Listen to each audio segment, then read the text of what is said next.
अस्सलाम वालेकुम नाज़रीन, आप देख रहे हैं प्रोग्राम दो टोक। मैं हूं किरण नाज। कौमी असम्बली की 6 और पंजाब असम्बली की 7 नशस्तों पर ज़िमनी इलेक्शन के बाद गैर हतमी और गैर सरकारी नताइज आने का सिलसिला अब शुरू हो चुका है और जारी है। NA-18 हरीपुर के अलावा बाकी तमाम नशस्तों पर नून लीग को वाज़े बढ़तरी हासिल है। NA-18 में नून लीग के बाबर नवाज खान का मुकाबला साबिक अपोजिशन लीडर उमर अयूब की अहलिया शहनाज अयूब से है। PTI लाहौर के हल्का 129 से भी मैदान में है, जहां साबिक वफाकी वज़ीर हम्माद अज़हर के भांजे अरसलान अहमद दूसरे नंबर पर हैं। यहां नून लीग के हाफिज़ नोमान आगे हैं। इस हल्के में आज सुबह हम्माद अज़हर ने फॉर्म 45 के गायब होने का दावा किया था, जिसको इलेक्शन कमीशन ने मुस्तरद किया। फैसलाबाद में भी कुछ पोलिंग स्टेशन पर नताइज से कबल फॉर्म 45 पर दस्तखत होने के दावे सामने आए। पोलिंग के दौरान कई स्टेशंस पर सहाफ़ियों को अंदर न जाने की शिकायत भी मौसूल होती रही। कुछ देर पहले एक वीडियो भी फिर सामने आई। हमारे फैसलाबाद का हल्का है PP 116। यहाँ मुस्लिम लीग के रहनुमा आबिद शेर अली की बैलेट पेपर पर मोहर लगाने की ये वीडियो है, जिस पर रिटर्निंग अफसर ने वोटिंग की राजदारी पामाल करने पर उन्हें नोटिस भी जारी कर दिया है। आबिद शेर अली ने इंतखाबी कवानीन की खिलाफ वर्जी की है और मोबाइल फ़ोन पोलिंग स्टेशन में लेकर गए हैं।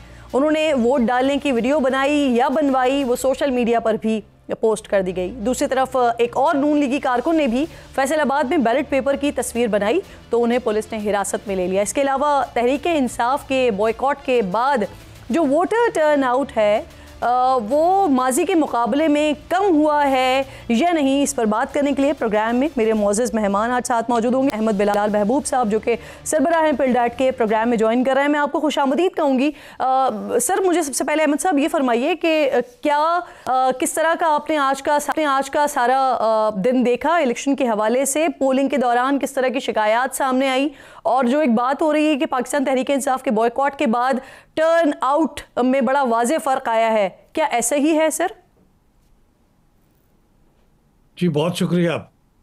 देखिए, एक तो अच्छी बात ये हुई है कि अल्लाह का शुक्र है कि तमाम जगहों पे कोई किसी वायलेंस की रिपोर्ट नहीं आई और पुरअमन तौर पे इलेक्शन हो गए। अगर इलेक्शन के बाद कुछ रिपोर्ट्स हैं कि फैसलाबाद में कहीं किसी उम्मीदवार के यहाँ किसी प्रॉपर्टी पे हमला वगैरह हुआ है, लेकिन इलेक्शन पुरअमन तौर पे हो गए हैं।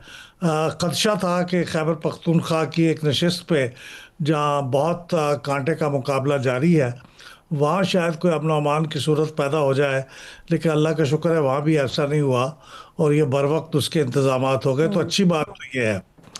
दूसरी बात यह है कि ज़िमनी इंतखाबात में चूँकि कोई बहुत अपसेट की उम्मीद नहीं होती कि कोई हुकूमत बदल जाएगी या नई हुकूमत फॉर्म होगी, कोई ऐसा इम्कान तो नहीं था, इसलिए लोगों का इंटरेस्ट वोट डालने में वैसे ही कम होता है। अगर मसलन ये कि PTI ने बाइकआउट ना भी किया होता तो मुश्किल होता कि वो जनरल इलेक्शन तब भी यही नतीजा होता, तब भी इसी तरह का टर्न आउट होता। ये तो ना होता, लेकिन जनरल इलेक्शन से शायद कम होता। लेकिन अब चूंकि PTI ने बाइकआउट भी कर दिया तो फिर तो इसका बहुत ही कम होने का इम्कान है। अब सारे चूंकि वोट कास्ट ही हुए, हमें मालूम नहीं कितना हुए, लेकिन उसके बाद ही कोई तबसरा किया जा सकता है। ये मेरा ख्याल में ये जब तक मुकम्मल नताइज कंपाइल नहीं हो जाते। बिल्कुल ठीक सब। सर, मुझे फरमाइए कि क्या किसी हल्के से कोई मुनज़्ज़म धांधली वगैरह की शिकायत भी मौसूल हुई है?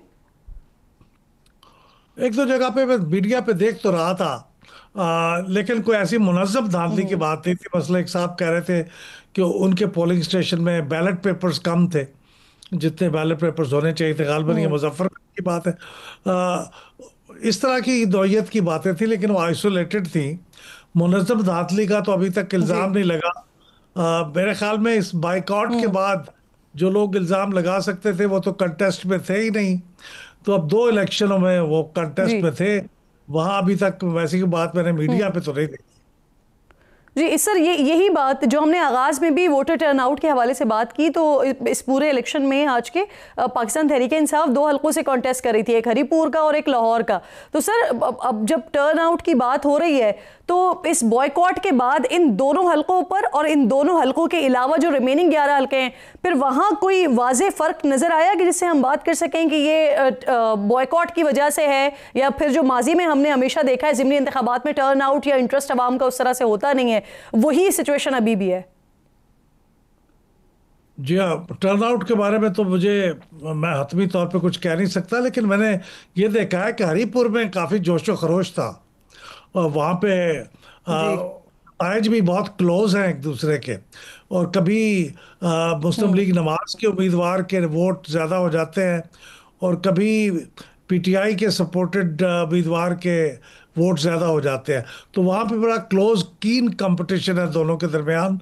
लाहौर में अगरचे रेल पेल थी, लेकिन मुकाबला उतना क्लोज नहीं है जितना हरीपुर में देखने में आया है।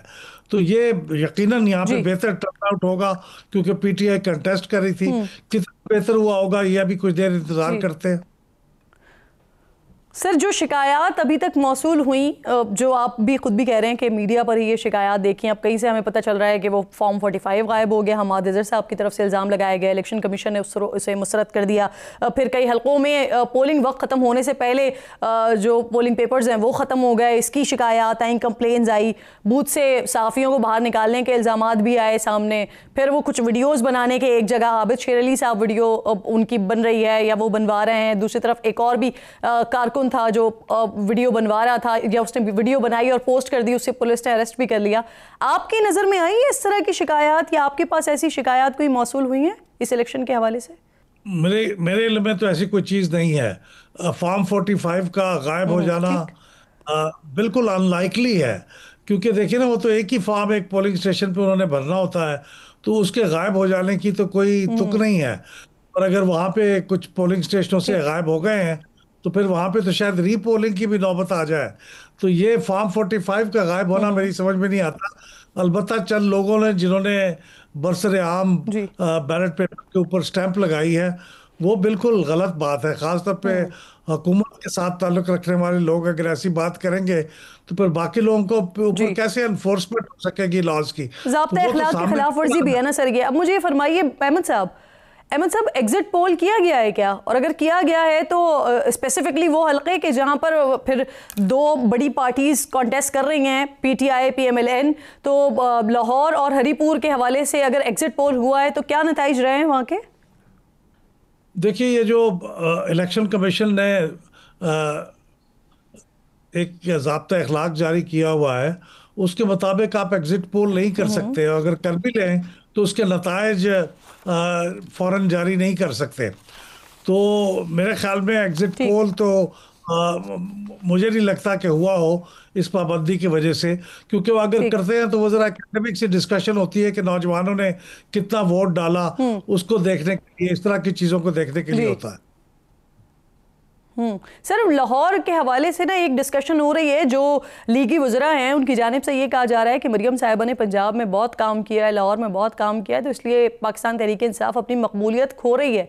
अभी कुछ देर पहले ये दावे तक हो रहे थे कि शायद अगले इलेक्शन में पाकिस्तान तहरीक इंसाफ बिल्कुल ही नज़र ना आए, उनकी मकबूलियत का ये ग्राफ हो जाए। जबकि पाकिस्तान तहरीक इंसाफ की तरफ से आलिया हमजा साहिबा को, या मैं दीगर को सुन रही हूँ, तो वो इससे मुख्तलिफ बात कर रहे हैं। वो ये कह रहे हैं कि इसी कारकर्दगी की वजह से ही लोगों ने खान साहब की बात सुनी है और वो इसी वजह से घरों से बाहर नहीं निकले।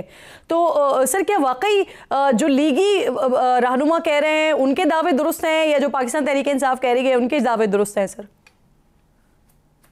इसके लिए हमें थोड़ा सा इंतज़ार करना पड़ेगा जब तक पूरे वोट काउंट ना हो जाए और टर्नआउट ज़ाहिर ना हो जाए। उस वक्त तक देखिए, ये कारकर्दगी का जो असर है वो भी हो सकता है हुआ हो, लेकिन वो हम जब देखेंगे कि मुस्लिम लीग नवाज के उम्मीदवार ने लास्ट टाइम कितने % वोट हासिल किए थे टोटल वोट्स के, और इस दफ़ा कितने किए हैं, तो उनका कुछ हमें बताएगा। लेकिन ये देखना पड़ेगा अब इलेक्शन के जब नताइज सामने ना आ जाए। मुकम्मल नताइज जब आ जाएंगे, हतमी और सरकारी, और तब उसके बाद पता चलेगा कि किसके दावे जो है वो इस वक्त सही है, दुरुस्त हैं। बहुत बहुत शुक्रिया आपका अहमद, आप साथ मौजूद थे। इसी टॉपिक को आगे लेकर बढ़ेंगे और इस पर मेरे मोअज़्ज़ज़ मेहमानों में मुझे इस वक्त बैरिस्टर उमैर नियाज़ी साहब ज्वाइन कर रहे हैं, सामने मेरे मौजूद हैं। सर आ जाएँ आप स्टूडियो में। और इसके साथ साथ इख्तियार वली खान साहब भी प्रोग्राम में मेरे साथ मौजूद है। आप दोनों मेहमानों को मैं खुशामदीद कहती हूँ। इख्तियार साहब, सबसे पहले ये फरमाइए सर, पंजाब में तो आपके लिए तकरीबन मैदान खाली ही है, लेकिन हरीपुर में जहाँ मुकाबला है वहाँ क्या अपसेट होने जा रहा है? बिस्मिल्लाहिर्रहमानिर्रहीम। बहुत शुक्रिया किरण नाज। इनफैक्ट मैदान कभी खाली नहीं होता, मैदान जो है इलेक्शन में कभी खाली नहीं मिलता। बस ये है कि हमारे जो मुखालिफ हैं वो मलिया मेट हो चुके हैं। इनफैक्ट ये जो इलेक्शन है ये ज़िमनी इलेक्शन। सबसे पहले तो इसमें आप देखें कि जो हमें अपना मुखालिफ समझते तहरीक इंसाफ, वो खुद कहाँ खड़े हैं। वो तो उनको ये समझ नहीं आ रही कि वो इलेक्शन का बायकॉट करके इलेक्शन लड़ रहे हैं। कहीं पे उन्होंने टिकट दिए हैं, कहीं पे उम्मीदवार खड़े किए हैं, कहीं पे कहते हैं कि हमारे बंदे नहीं है, हम बायकॉट करके बैठे हैं। तो पहले तो ये सोचे कि वो हो सकता है या रोज़ा होता है या रोज़ा नहीं होता, या दिन होता है या फिर रात होती है। तो इनको ये तो आधा तीतर आधा बटेर वाला प्रोग्राम चल रहा है। और हम ये समझते हैं कि ये ज़िमनी इलेक्शन जो एक बड़ी तादाद में हो रहा है, जिसमें 13 नशिस्तों पर इलेक्शन हो रहा है, ये मुकाबला है दो बयानियों का। एक वो बयानिया जो इमरान खान ने 9 मई के बाद गढ़ा था, झूठा बयानिया कि मुझे अमरीका, फिर उससे यू टर्न ले लिया, फिर मेरे साथ ये जुल्म हो गया, मुझे वो हो गया, 190 मिलियन पाउंड के केस में उनको सजा होती है, वो कहते हैं ये गलत है, ये झूठ है। दूसरी तरफ, हाँ मैं आता हूं उस पर, दूसरी तरफ इस बयानिए का, ये जो झूठा बयानिया है, इसका मुकाबला इनफैक्ट अपनी 4.25 साल हुकूमत में ये परफॉर्म तो कर नहीं सके, कुछ नहीं कर सके। इवन ना 50 लाख घर, ना करोड़ों नौकरियां, ना बुलडोजर फेरे किसी गवर्नर हाउस पर, ना किसी एक दिन वजीर आजम साहब साइकिल पर बैठ कर गए वजीर आजम हाउस, नथिंग हैपन, कुछ नहीं हुआ, कुछ भी नहीं हुआ। दूसरी तरफ PDM 1 की हुकूमत जो शहबाज शरीफ की थी, उसने मैं बताता हूं आपको, वजीर आजम शहबाज शरीफ की हुकूमत ने PDM 1 की गवर्नमेंट में अपनी इकोनॉमी जिसको ये बर्बाद करके गए थे उसकी रीडायरेक्शन कर दी। आज अल्हम्दुलिल्लाह पाकिस्तान पहले से वो डूबती नैया को हम बचा कर लाए हैं, ऑन ग्राउंड परफॉर्म कर रहे हैं। तो ये परफॉर्मेंस और झूठे बयानिए की जंग थी जिसमें मुस्लिम लीग नून अल्हम्दुलिल्लाह ये हरीपुर के अवाम को नहीं मालूम, हरीपुर की बात है या वो बाय नहीं कर रहे। मैं बताता हूं आपको। अब हरीपुर की प्रोज एंड कॉन्स में आपको थोड़ी देर बाद मैं मजीद बताऊंगा, लेकिन अभी तक जो है वो मैं आपको बताता हूं। जिस सूबे का वजीर आला चीफ एग्जीक्यूटिव जाकर वहां पर DC और DPO को तड़ी लगाता है कि अगर उम्मीदवार हार गया तो दिन होगा तो तुम रात नहीं देखोगे, और अगर रात हुआ तो तुम दिन नहीं देखोगे, और वहां पर मर्जी के लोगों की ड्यूटियां लगाए और इलेक्शन को मोनोपोलाइज करे। जी सर, धमकियों की वजह से नताइज मुख्तलिफ आ रहे हैं हरीपुर में, वहां पे धांधली हुई है, क्या हुआ है? सूबाई हुकूमत ने, सुहेल आफरीदी साहब ने वहां पर एड़ी चोटी का जोर लगाया हुआ है। वो खुद चल कर गए हैं और उन्होंने तड़ियां देकर वो आप कह रहे हैं कि क्या उसी वजह से सूबाई हुकूमत के दबाव में यहाँ पर वहां पर नताइज जो है वो मुख्तलिफ आ रहे हैं? क्या अमले ने नताइज, सूबाई हुकूमत का दबाव, रिगिंग, जाली पोलिंग, एवरीथिंग, तमाम कंपोनेंट्स जो एक इलेक्शन रिग करने के लिए काफी होते हैं, वो हरीपुर के इलेक्शन में एक्सरसाइज किए गए हैं। हाँ। ये सब हरीपुर में हो चुका है। आप कह रहे हैं कि यानी आपकी बात से आपकी बात का जो कंक्लूजन है वो ये है कि हरीपुर पे धांधली हुई है। सर मुझे इजाजत दीजिए, उमैर नियाज़ी साहब की तरफ मैं यही सवाल लेके जाऊँ। बहुत शुक्रिया, अस्सलाम वालेकुम। नियाज़ी साहब, हरीपुर में धांधली हुई है? सर धांधली तो 8 फरवरी को हुई थी, और उसकी बुनियाद किधर से रखी? देखिए, जिनको जिम खाना की क्रिकेट की आदत हो, जिन्हें आदत हो एम्पायर को साथ मिला के, वो उन्होंने 8 फरवरी का इलेक्शन 3 एम्पायर इमरान खान के मुताबिक मिला के खेला था। ये उसी की कंटिन्यूटी। इस बात से वैसे मुझे वो एम्पायर की उंगली उठने वाली है, वो जुमले याद आ जाते हैं। नहीं देखें, आते हैं कि ग्राउंड रियलिटी पे बात की जाए ना। इख्तियार भाई कहते हैं कि जी दिन होता है या रात होती है। देखें, इधर तो वो हालात कर दिए हैं कि इस गरीब अवाम के लिए सिर्फ अंधेरी रात है। और ये मैं ऐसे नहीं कह रहा एक स्वीपिंग स्टेटमेंट। देखें, वीट इम्पोर्ट में क्या हुआ, फिर आपने शुगर एक्सपोर्ट की, फिर इम्पोर्ट की, फिर आपकी पसंदीदा IMF, हमें जो चले 3 साल पुरानी बातें आप कहते थे ना कि हम चोर कहते थे, आज तो IMF कह रहा है कि आप चोर हैं।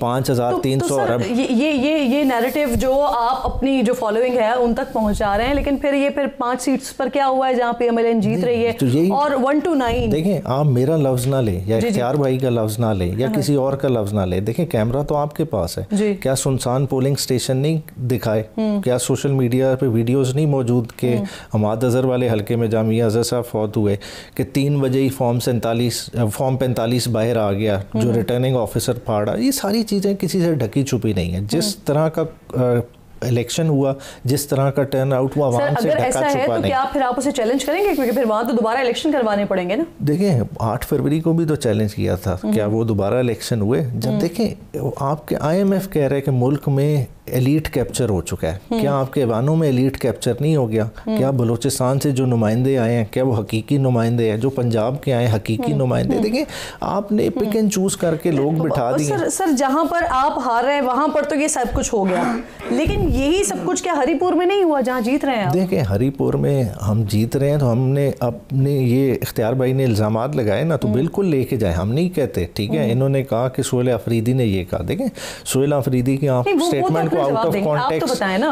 हरिपुर में आप जीत रहे हैं, हरिपुर में सब कुछ सेट है, लाहौर में या बाकी 5 हलकों में जहां पर आप हार रहे हैं वहां पर इंतजामिया ध्यान सीधा से लेके दे लें कि वो कह रहे हैं कि यहाँ हार रहे हैं तो गलत है, जो लाहौर जीत रहे हैं तो ठीक है। ये तो देखें हमेशा कहते रहेंगे, मगर ओवरऑल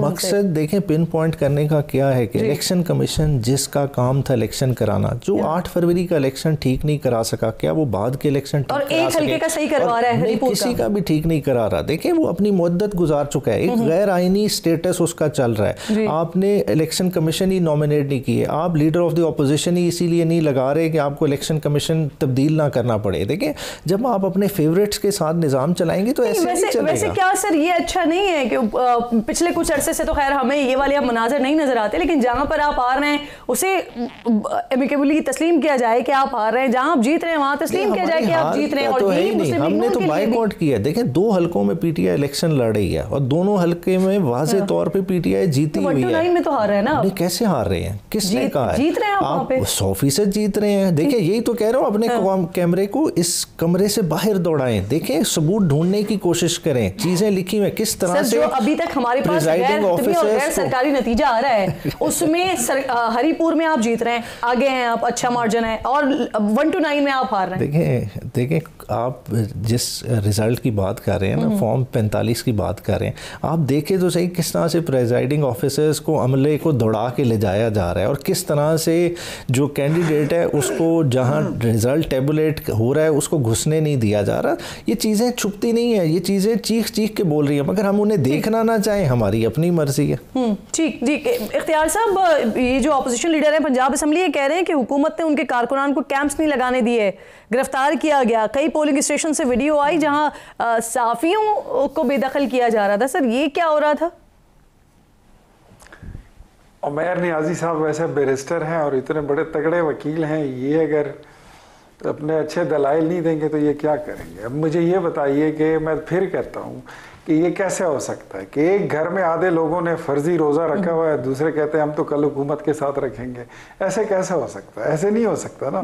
एक घर में ईद होती है तो ईद ही होती है, रोज़ा होता है तो फिर रोज़ा ही होता है। आप 2 हलकों पर कहते हैं कि हमने बंदे नॉमिनेट किए हैं और बाकी कहते हैं कि हमारा बाइकआउट है। What is this? It means कि आपके पास अब कैंडिडेट तक भी मैसर नहीं। इनफैक्ट परफॉर्मेंस बेस्ड इलेक्शन होगा तो you will be standing nowhere. आपके पास बताने को, दिखाने को, लोगों को देने को कुछ नहीं है, मां सिवाय सिर्फ खाली खूली और अच्छे नारों के, जज्बाती बातों के। इनफैक्ट आपकी जमात जो है, जिसका इवन अपनी सोशल मीडिया पर कंट्रोल नहीं है, सोशल मीडिया तो छोड़े, अपनी मीडिया पर कंट्रोल है, अपनी जमात के लीडर्स पर कंट्रोल नहीं है। कि पॉलिटिकल पार्टीज ऐसे नहीं होती हैं। ये तो कुछ जो डिप्राइव्ड तबकों को आपने थ्राइव किया है, उनको इकट्ठा किया है। यही आपके लीडर जो है वो करते आए हैं और आपने उस जज्बाती वोट को कैश किया है। मैं कहता हूँ ये पॉलिटिकल सर, ये इतनी गैर मकबूल जमात हो चुकी है, इनके लीडर जो हैं वो जेल में हैं, आधी से ज्यादा सीट सब कौमी असेंबली में इनका कुछ रहा नहीं, अब उसके ऊपर दोबारा ज़िमनी इलेक्शंस हो रहे हैं, तो सर कैंडिडेट उनके मिल नहीं रहे। जब इतनी ज्यादा खामियां इस जमात में आ गई हैं, लेकिन यही वो जमात है कि जिसको ना आप लोग लाहौर में मीनार पाकिस्तान पे जलसे की इजाजत देते हैं, ना कहीं और रैलियां और जलसा करने की इजाजत देते हैं। बाकी पाकिस्तान की सारी पार्टियां जो हैं वो जलसे भी कर रही होती हैं, रैलियां भी कर रही होती हैं। इतनी गैर मकबूल जमात है, करने दें जलसे sir. Very good question, and this is what I was thinking last night when I was seeing Hafiz Naeem ur-Rahman. He was standing on the stage and he was addressing the jalsa at मीनार पाकिस्तान। मैं वो देख रहा था कि एक मुनज़्ज़म सियासी जमात होती है तो वो मीनार पाकिस्तान आ जाए, वो किसी अच्छे होटल आ जाए, किसी अच्छी जगह पे आ जाए, पार्क पे आ जाए, वो जलसा भी करते हैं, जगह को साफ करके वापस आपको हैंड ओवर करते हैं। मुझे ये बताएं कि ये लोग जहां से गुजरे हैं, ऐसा लगता है चंगेज खान की फौज गुजरी हो, ऐसा लगता है राजा पोरस के हाथी गुजरे। इस्लामाबाद में जलसे की इजाजत मांगते हैं, आप लोग मंडियों में भेज देते हैं, किसी होटल में आते हैं सर कोई कॉन्फ्रेंस करने के लिए, वहां पर आप लोग जो है रेड्स करवा देते हैं, वहां से गिरफ्तारियां हो रही होती हैं, वहां पर होटल मालिकान मना कर देते हैं कि हम नहीं इनको इजाजत दे सकते। सर इजाजत तो आप लोग नहीं देते ना।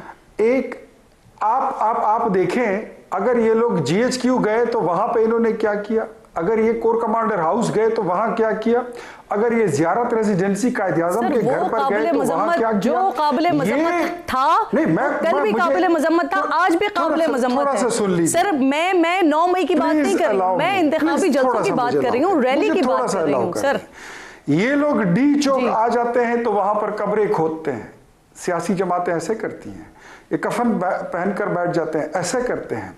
अभी इलेक्शन से पहले जब ये आए थे, जब इनकी हुकूमत खत्म हुई, पूरा ब्लू एरिया जो उसका ग्रीन बेल्ट है उसको जला दिया। वो जुनेजो जो था वो SP इस्लामाबाद, उसको किस तरह मारा पीटा था आपको याद है। 6 रेंजर के जवानों पे गाड़ियां चढ़ा के दिखा दी, ये क्लाशनकोफ लहरा के आते हैं। Do you think so it's a political party? क्या ये एक सियासी जमात का एक रोशन चेहरा हो सकता है? हरगिज नहीं, बिल्कुल भी नहीं। सियासी जमात की उनको पता चलता है कि ये सियासी जमात है, आप समझते थे, उनके तर्ज तकल्लुम से पता चल रहा था कि ये पॉलिटिकल लोग हैं, डायलॉग करने आए हैं। सही, ये लोग तो लड़ने आते हैं, मरने आते हैं, उमर साहब से इसका जवाब लेने दें सर, मुझे ब्रेक की कॉल दी जा रही है, हम किसी को मार दें, तो उमर साहब से जवाब लेना है सर, अगर शॉर्टली रिस्पॉन्ड कर सकें। हुकूमत करके गए हैं, बट सर इजाजत दीजिए, इख्तियार साहब, how to behave like a political leader. Ikhtiyar साहब इजाजत दीजिए सर, नियाजी साहब को दलाइल देने दें सर। देखिए हर पॉलिटिकल पार्टी की कुछ ना कुछ खामियां होती हैं। देखें हम देखें पास में अगर नून लीग का सुप्रीम कोर्ट पे हमला इमरान खान के कहने पे तो नहीं इन्होंने किया था, इनका खुद किया था ना। कायदे आज़म के मज़ार पे जो हुल्लड़बाजी की थी, जो जिस किस्म की नारेबाजी, 9 मई हम तो आज कहते हैं जुडिशल कमीशन बनाए, जो किरदार हैं बेनकाब करें। देखिए हमारी फौज को इतनी कमज़ोर नहीं है, जब कुछ होना होता है पाकिस्तान में बहुत कुछ हो जाता है। देखें उन चीज़ों में अगर नहीं जाना चाहते, देखें नून लीग थोड़ा सा देखें, जब इन पे यारा साजिश का इल्जाम लगा था ना, तो तब उसमें भी कोई सपा सलार बैठा हुआ था, ठीक है, उसमें भी कोई ऑर्डिनरी आदमी नहीं था। बिल्कुल ठीक। मुझे एक छोटा सा ब्रेक लेना है, ब्रेक से आते हैं तो पोस्ट की काश्त के हवाले से, भंग की काश्त के हवाले से बड़ी बातें हो रही हैं लीगी रहनुमाओं की जानिब से। वज़रा की तरफ से ये कहा जा रहा है कि वज़ीर आला की जो है वो अपनी ज़मीनें हैं जहाँ पर ये सब कुछ हो रहा है। इख्तियार वली साहब साथ ही मौजूद है, इन्हीं का ये दावा है, तो इस पर बात करते हैं। ब्रेक लीजिए, ब्रेक के बाद वापस आते हैं।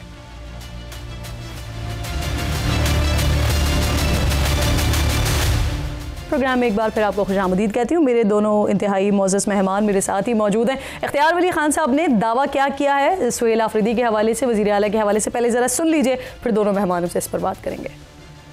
शलोबर कबीले और कौम के लोग जहाँ पर वज़ीर आला खैबर पख्तूनख्वा सुहेल आफरीदी की अपनी ज़मीनें हैं, अपने खेत हैं, जहाँ पर ये भंग की काश्त, उसकी फसल तैयार है, कटी हुई पड़ी है, फिर ये मार्केट में मनशियात इससे तैयार होगी और फिर वो पूरे तूल अर्ज़ में वो जाके वो फैलेगी। इस मनशियात के धंधे में पाकिस्तान तहरीक इंसाफ के तमाम मेंबरान से, तमाम जो अरकान पार्लियामेंट हैं, जो वजीर हैं, जो करते धरते हैं और आला ओहदेदार हैं, वो सब इसमें हिस्सेदार हैं। इन सब को भत्ता मिलता है। इस मुर्दार कारोबार से ये जो पैसे कमाए जाते हैं, ये पाकिस्तान के खिलाफ इस्तेमाल होते हैं। इख्तियार साहब, सर जब वज़ीर आला का नाम आया था सुहेल आफरीदी साहब का, तो उस वक्त आप लोगों के वज़रा की जानिब से बाकायदा इनको दहशतगर्दी में मुलव्वस इनके ऊपर इल्ज़ामात लगाए गए थे। और उसके बाद आपके एक दो और वज़रा मेरे पास प्रोग्राम में यहाँ आए, इसी स्टूडियो में बैठ कर उन्होंने कहा कि अगर आपके पास सबूत नहीं है, हमारे पास सबूत मौजूद नहीं है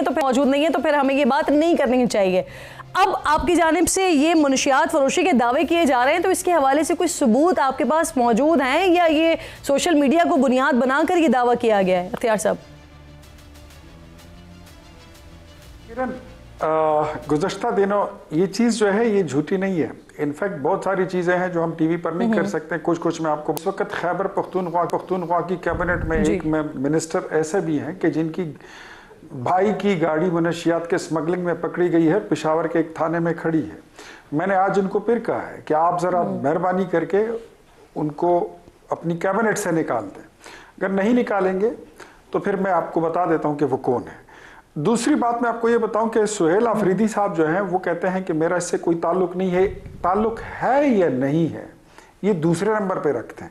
सबसे पहले नंबर पर ये रखें, जो बंदा कहता है कि मैं एक सूबे का चीफ एग्जीक्यूटिव हूं, वो जिस जिले से ताल्लुक रखता है उसमें वादी तिरा आता है। वादी तिरा में 3,500 से ज्यादा एकड़ अराजी पर भंग की काश्त होती है। वहां से आशीष, चरस, गर्दा, आइस, हीरोइन तैयार होती है और वो पूरे पाकिस्तान में सप्लाई होती है। आपकी यूनिवर्सिटियों में, लड़कों में, लड़कियों में, नौजवानों में, बूढ़ों में, वो तमाम तबकात में वो नशा आवर मनशियात जो है वो जो आप बात कर रहे हैं, जो इल्जाम आपकी तरफ से लगाए, देखिए ये जो वीडियोस की आप बात कर रहे हैं ये हमें भी दिखाई गई हैं, लेकिन आपने जरा आगे का इल्जाम लगा दिया है ना, तो उसके सबूत आपके पास मौजूद हैं इख्तियार साहब।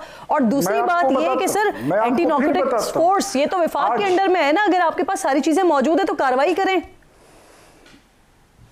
मैं कहता हूं अगर आपको याद हो तो शहरयार अफरीदी साहब की एक तकरीर जो है वो रिकॉर्ड पर है, जिन्होंने कहा था कि इमरान खान की मंजूरी के बाद हम यहाँ पर भंग के कारखाने लगाने जा रहे हैं, इससे दवाइयाँ तैयार करेंगे। तो इसका मतलब है कि ये इसको डिनाई नहीं करते। एक नंबर टू सर वो कानूनी तौर पर बाकायदा उसके लाइसेंस जारी किए गए थे और वो बाकायदा तौर पोर्ट के लिए इस्तेमाल किया गया था, वो सनतों में इस्तेमाल होना था, वो कारखानों में इस्तेमाल होना था, वो अद्वियात के लिए इस्तेमाल होना थी।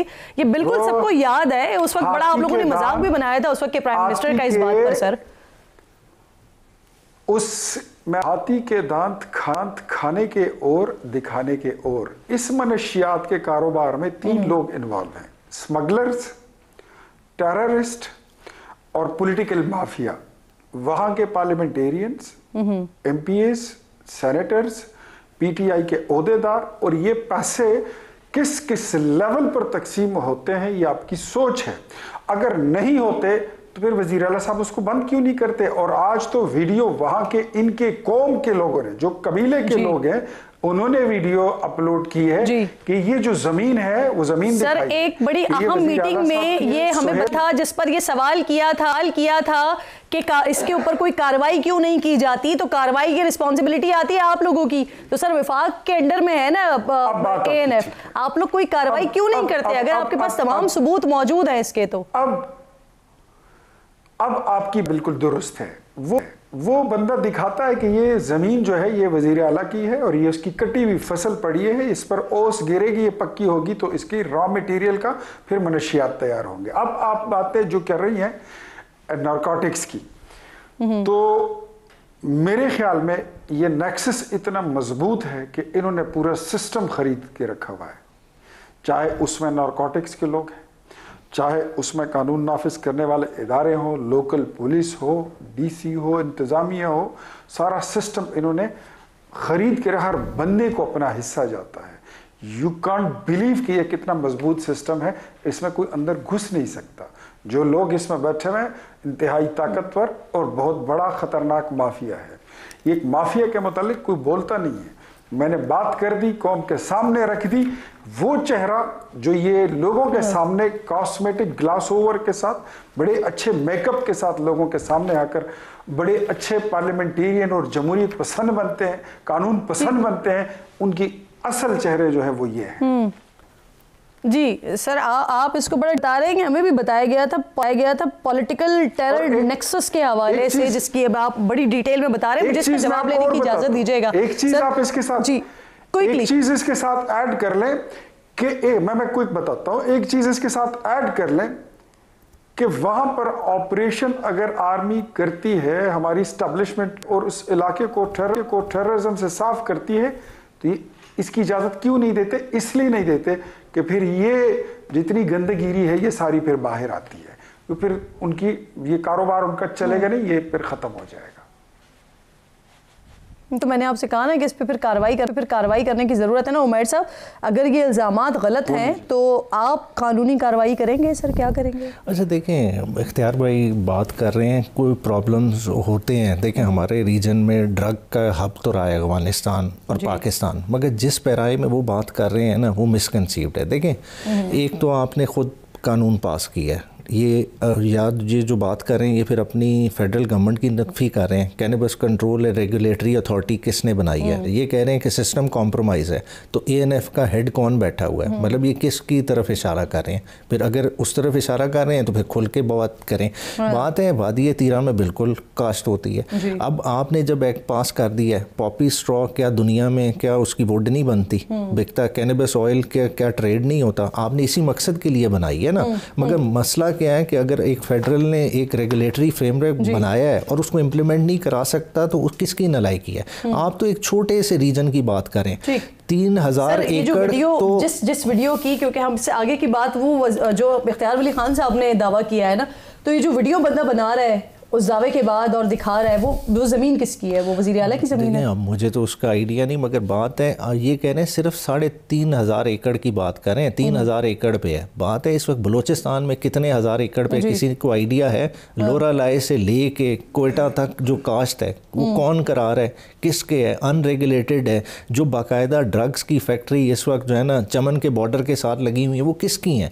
वो मतलब देखें, अगर खुल के बात करनी है तो फिर लोगों के खुल के नाम लें, ठीक है? फिर आपके सेनेटर्स के भी नाम आएंगे, बहुत सारे लोगों के आएंगे, उन चीज़ों पे खुल के बात करें। ये तो एक रैंडम कोई वीडियो बना लेके जो सोहेल अफरीदी जिसका देखें जो इशू है वो ये है कि अगर ये इससे मनशियात बन रही है और मनशियात ये आगे पाकिस्तान के कॉलेज और यूनिवर्सिटीज़ में जा रही है और बच्चे उसे इस्तेमाल कर रहे हैं, हमारा माशरा इससे तबाह हो रहा है, तो फिर तो वज़ीर आज़म चारों वज़रा बगैर इल्ज़ामात के अक्रॉस द बोर्ड इसके ऊपर कार्रवाई होनी चाहिए, क्योंकि ये बच्चों के और माशरे के मुस्तकबिल का सवाल है सर। बच्चों के जो स्कूलों में इस्तेमाल हो रहे हैं वो आइस के ऐसे बनती है। आइस तो केमिकल फार्मूला है, आइस तो आपके घरों में बन रही है। जो इस पर बात हो रही है मैं उसके हवाले से कह रही हूँ। बहुत शुक्रिया दोनों मौजूद मेहमान प्रोग्राम में मेरे। छोटा सा ब्रेक लीजिए नाज़रीन, ब्रेक के बाद वापस।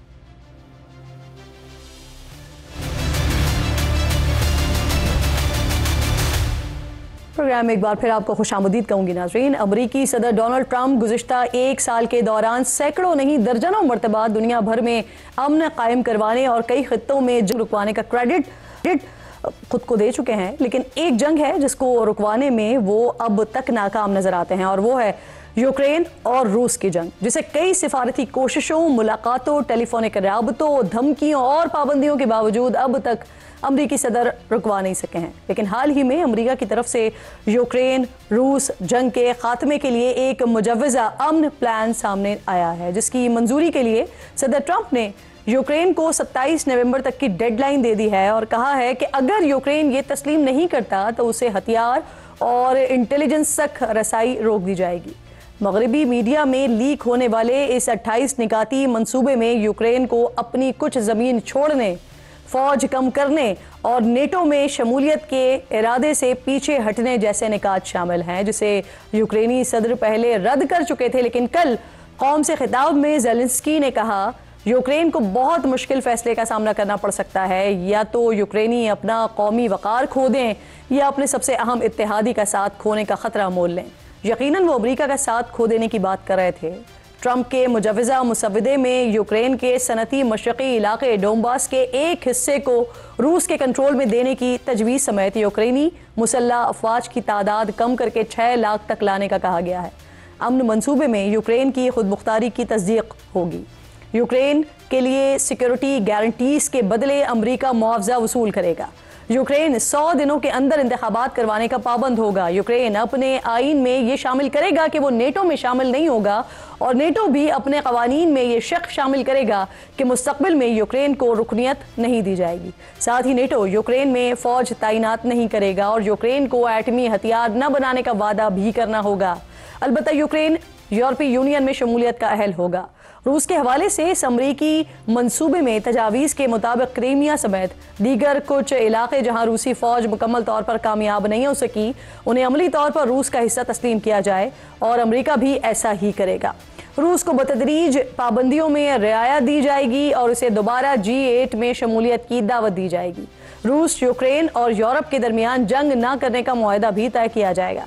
दोबारा रूसी हमले की सूरत में मुश्तरका और मजबूत फौजी रद्द-ए-अमल, रूस पर पाबंदियां बहाल और मुआहदा ख़त्म करने की शक भी मौजूद है। सिर्फ यही नहीं, रूस को यूक्रेन में वाक़े यूरोप के सबसे बड़े एटमी पावर प्लांट से पैदा होने वाली बिजली का आधा हिस्सा रखने का हक भी हासिल होगा।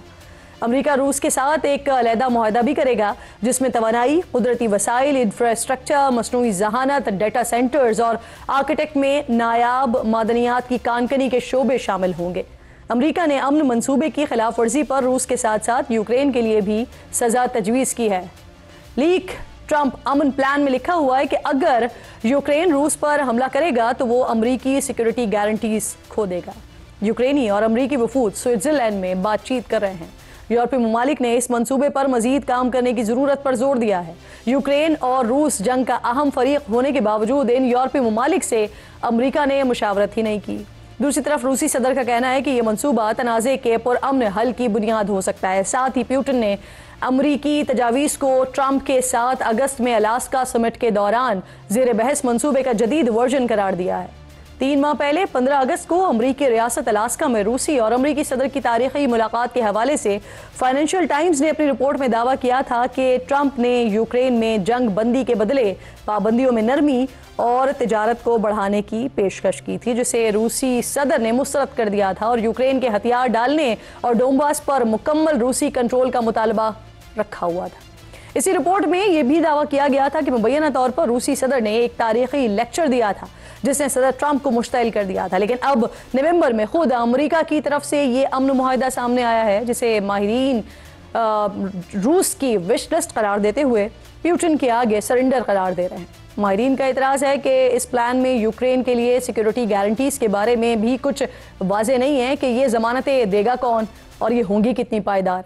साथ ही इस शक की निशानदेही भी की गई है कि जिसके मुताबिक अगर यूक्रेन ने रूस पर मिसाइल हमला किया तो सिक्योरिटी ज़मानत ख़त्म हो जाएगी। यूक्रेन, यूरोप और आलमी सतह पर अमन मंसूबे पर होने वाली शदीद तनकीद के बाद सदर ट्रंप, जिन्होंने यूक्रेन को कल ही इसे मंजूर करने के लिए 4 दिन की मोहलत दी थी, अब यू टर्न लेते हुए कह रहे हैं कि रूस और यूक्रेन जंग के खात्मे के लिए अमरीकी मंसूबा कोई फाइनल ऑफर नहीं है। अगर यूक्रेनी सदर को ये कबूल नहीं तो जब तक उनका छोटा सा दिल चाहे वो लड़ सकते हैं। प्रोग्राम का वक्त अपने इख्तिताम, इंशाल्लाह जुम्मे को नाज़रीन से मुलाकात होगी। अपना और अपने मुल्क का खास ख्याल रखिए। फ़लस्तीन को, मकबूजा कश्मीर को अपनी दुआओं में याद रखिए। अल्लाह निगहबान।